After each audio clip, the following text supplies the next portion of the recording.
Welcome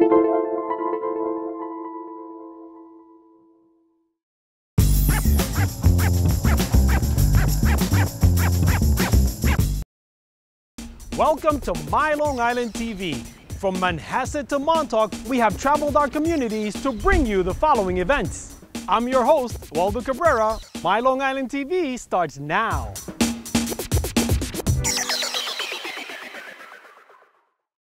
Please join me in welcoming author of On My Own 2 Feet, Amy Purdy. How are you guys? My book, On My Own 2 Feet, just came out this week, and I'm really excited about it. I've been wanting to put my story on paper for so long, and you know, hopefully it inspires people to maybe look at their lives a little bit differently than they did before, look at the challenges that they have in their lives a little bit differently. Quite a few things got me through my most challenging moments. One of them is gratitude. Being grateful for what you have, even when you have nothing. At the age of 19, I was a snowboarder, I was a massage therapist. My plan was to travel the world and just live this adventurous life. And I went to work one day, and I went to work feeling great, actually, and started to feel like I was coming down with the flu maybe halfway through my day.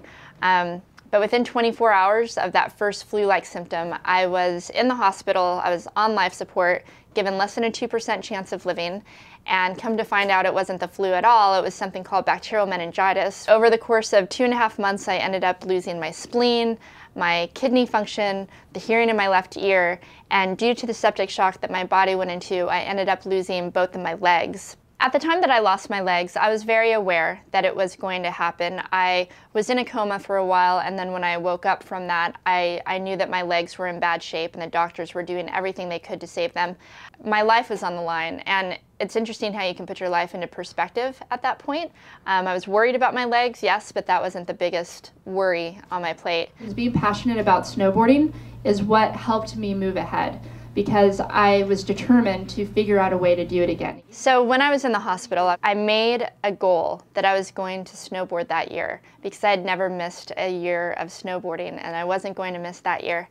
And I tried out a bunch of different feet, and there aren't any feet that are on the market for snowboarding, so I pretty much had to make a pair myself. I would put random parts together and just different articulating ankles and different feet and a lot of wood and a lot of duct tape, and ended up kind of creating this foot that I was able to snowboard in.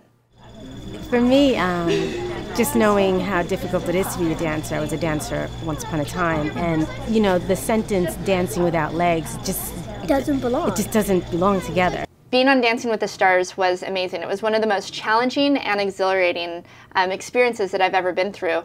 Often I get asked what was harder, the Paralympics or Dancing with the Stars. And to tell you the truth, I think Dancing with the Stars, because it was kind of like doing the Paralympics every week.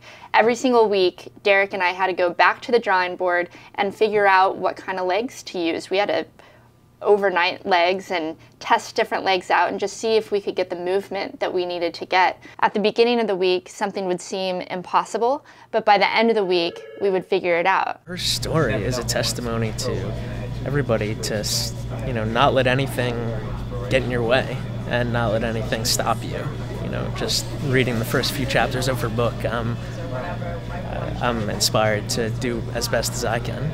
I get choked up thinking about that. Such grace and beauty with her dance is, it's just amazing. It's just a blessing, and she's just an inspiration. And clearly, she's on a journey. She's on a path. She knows it. She knows where to go and what to do, and it's just beautiful. You know, at first I tried to cover up, and then now to think that it's those legs, it's those scars, it's everything that I went through has gotten me to where I'm at today. You have to find your passion, you have to find your fire. I mean, that's what helps move you forward, and it's just finding that inner strength, and we don't know our inner strength until we're forced to use it.